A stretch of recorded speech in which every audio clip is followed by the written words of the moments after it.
Katie hat halt gesagt, du bist doof. Das stimmt, du Fotze. Emily? Ja.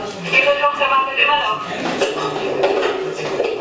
Hallo, Schätzchen. Du lässt mich warten. Oh, bitte entschuldige. Stimmt irgendwas nicht? Er hat geschworen, dass er mich liebt. Und ich habe ihn geglaubt. Ich bin so bescheuert. Ist dir hör zu, mein Schatz. Jetzt atme erstmal durch, entspann dich, durchbrich den Kreis. Jetzt lass gefällig diese scheiß Psychogenquatsch haben. Von mir sind Fotos im Internet. Was denn? Fotos, was denn sonst?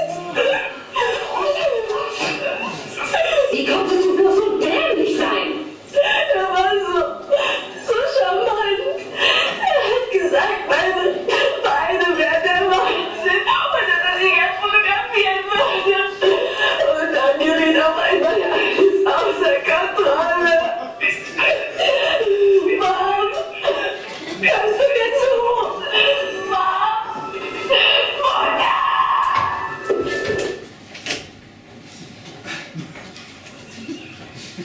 Ich hab Ende.